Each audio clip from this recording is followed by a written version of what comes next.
EA just dropped a huge Madden 23 update with a bunch of stuff that we've been waiting for a long time. They even added something new to the game that we've been asking for literal years. And as usual, since it's a pretty big update, some of the stuff I will go over in a separate follow-up video, but we're going to go over most of the important stuff right here. And if you're new to the channel and you never want to miss out on any of the updates as soon as they drop, make sure to subscribe and turn the bell icon on so you never miss any of these videos. It does help support the channel a lot, and you can always unsub at any time. So let's start with the X Factor and Superstar player update, something we've been waiting for quite some time. I thought it would come last update, but after it didn't, I knew for sure it would be coming in this update, like I said, because it was just getting to that point of the year. So let's get into the X Factor players first, starting with Mark Andrews. He has the Yak 'em Up X Factor. The best physical receivers don't just come down with the ball, they carry it home. When Andrews enters the zone, he is nearly guaranteed to break his first post-catch tackle. The next new X Factor is A.J. Brown. He's got the max security X Factor, which honestly is the worst of the receiver X Factors, unfortunately. This says a sure-handed pass catcher like Brown is the quarterback's best friend. When he enters the zone, his max security ability will increase his success rate and decrease knockout chances on possession catches. Now,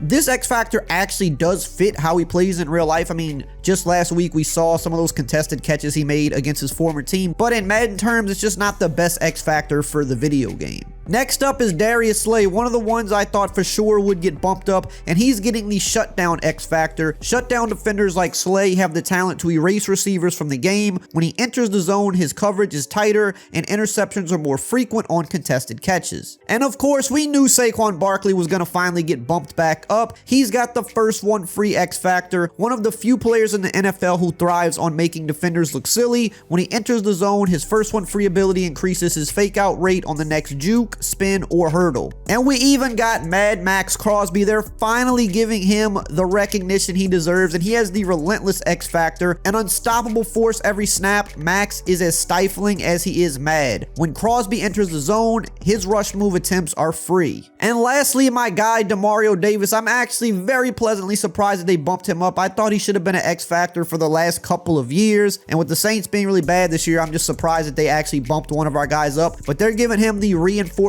X Factor. The game's top defenders like Davis excel in all situations. When he enters the zone, his reinforcement ability increases his chance of defeating run blocks, tackling runners, and disrupting catches. Now let's talk about the new Superstar players, and we got to start with Jalen Hurts. Of course he was going to get bumped up. There were not many people more deserving. He's got the jukebox and the fast break abilities, which are actually very good if you're using QB runs in the open field. Jukebox helps you fake out defenders, and fast break is very good on design QB runs. Roquan Smith of the Ravens finally getting his recognition as well. I know Bears fans are probably mad because all these years he just really wasn't getting the recognition when he was on the Bears. Now he's on the Ravens and he's finally getting bumped up. He has Deflator, Tackle Supreme, and Flat Zone KO. Those are some pretty decent abilities for a linebacker. Tackle Supreme is going to make it harder to fake him out and break tackles on him. Deflator is going to completely fatigue defenders when you hit stick them. And Flat Zone KO, if he's playing a flat zone, like if he's the flat defender in a cover 3, for example, he's going to get better reactions, knock the ball out. This is actually a very good ability. And his teammate Justin Tucker got upgraded as well. This is a first because only in franchise mode or in Ultimate Team were you able to actually get kickers with abilities, but they finally gave the best kicker of all time abilities in the regular game. He has Zen Kicker, which gives him a slower kicking meter for all kicks over 45 yards, so it's much easier to hit those long field goals.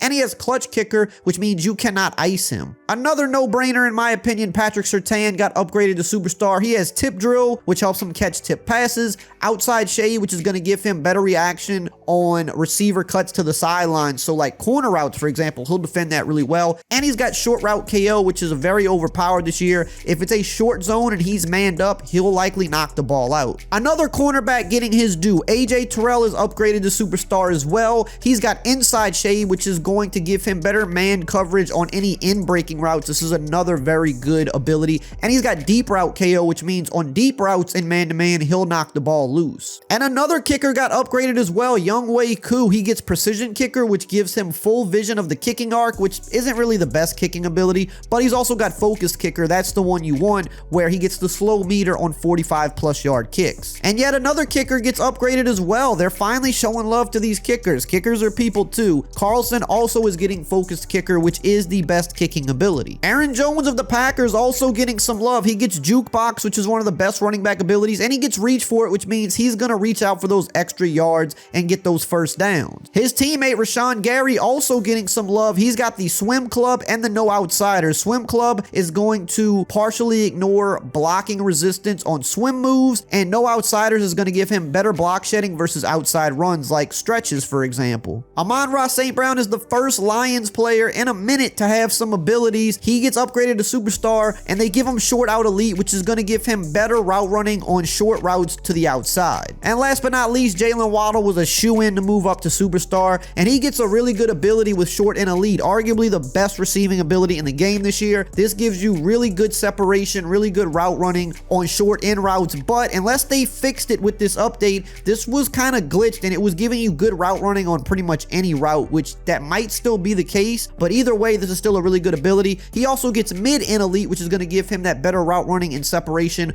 on the medium inside routes. And here are the players that got demoted. Tyrann Mathieu of the Saints, he has not looked very good this year. Bobby Wagner of the Rams, he's just kind of getting up in age. Jair Alexander of the Packers moves down to superstar as well from X Factor. He's kind of had an up and down year. Alvin Kamara not having a great year. He moves down to superstar as well. Russell Wilson, obviously, he's been a mess this year. He's still a superstar player, though, surprisingly. They probably should have took everything from him, but he is still a superstar player. Darren Waller, kind of been hurt a lot this year, hasn't played much. He's moving down to superstar. Ezekiel Elliott also gets demoted. Vikings Adam Thielen, who was a superstar, no longer has anything. Michael Thomas, another injured year, so they're dropping him again. He now has nothing. And also Devin McCourty and Matthew Stafford, both dropping from superstar to having nothing. Now let's talk about some gameplay fixes. This is something I'm very interested to see. What did they change? So first off here, we have catching. It said they fixed an issue giving a catch chance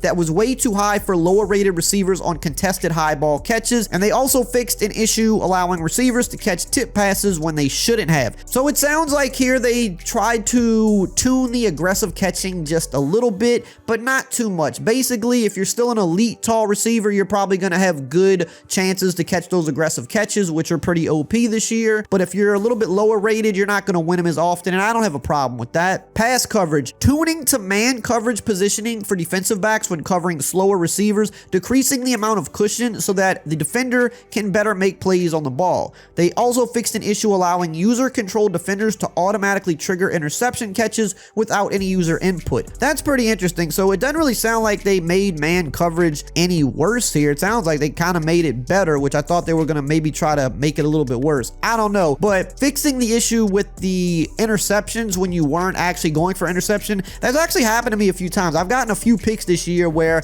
I literally didn't even go for the interception because I thought I was kind of too far away from the ball, but somehow my guy randomly would jump up in the air and snatch it. So that's definitely a good fix. And here are some more general fixes. They fixed an issue where the backside offensive tackle would not pick up the defensive end on run plays, especially when facing formations like dollar. That's a pretty solid change. They modified the deep out elite ability so receivers would not get 100% catch chance when the receiver is in double coverage. That's another good fix to kind of minimize aggressive catches, but if it's one-on-one, they're probably still going to catch it a lot, which most people are throwing them one-on-one anyway. They fixed an issue where the focused kicker ability was not working on PATs. That's another thing that should have been fixed a while ago, but glad it's finally there. They addressed an issue where the receiver route play art would not appear for certain routes after the offense would do a no huddle. They fixed an issue preventing receivers from beating outside shade when running short end breaking routes, so that is a slight nerf to man defense, but nothing crazy. And they also fixed an issue causing receivers to beat the press to the outside instead of the inside versus outside shade when running post routes. Continuing with gameplay here, there also were some play and playbook fixes which are up on the screen. In the Houston Texans live playbook, they fixed play art issue with the iPhone Pro halfback toss. And the Kansas City Chiefs playbook, they fixed the alignment on the gun deuce close RPO read flat wheel, causing a receiver to be lined up beyond the line of scrimmage, resulting in a false start penalty. So this was a bug that happened with the last update. They tried to fix the RPO glitch, but they like messed the whole play up. So now I think they kind of reverted it back a little bit, which is what they really needed to do.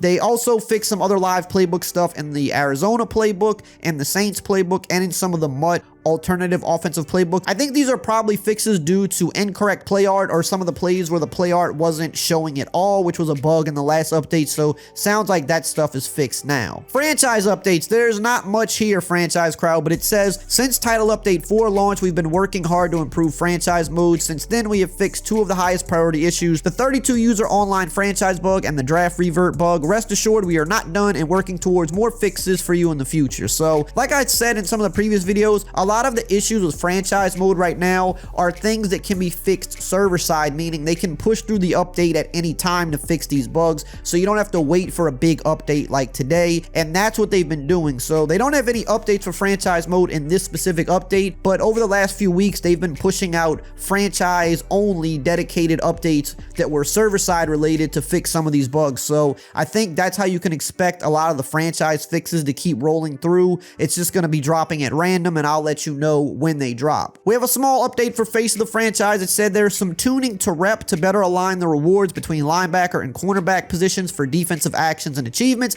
including teammate sacks, assisted tackles, and defensive touchdowns. Now, Ultimate Team is actually getting some pretty significant updates for the first time in a very long time, because it really is a mode that doesn't get anything that's asked for. It's kind of similar to franchise in a way over the years, where people ask for certain features and they just never get implemented. And that all changed today when they put something in the mode that has literally been begged for at least 7 years at this point, and that is an actual dedicated practice mode inside of MUT. Yes, franchise mode has practice mode. The regular game has practice mode. MUT has never had a practice mode, which is really crucial because in Ultimate Team, there's so many different abilities and different players and different ways to construct a team that you can't do in other modes. And sometimes you want to practice with these things. You want to test things out to see how they work. And there was just never a way to do that. Now you can finally do that with MUT practice mode. It says this mode will include standard settings that are available to players in our regular practice mode, with the addition of a hot button to take you directly to your lineup. This means players can change players and playbooks without having to go back to the screen.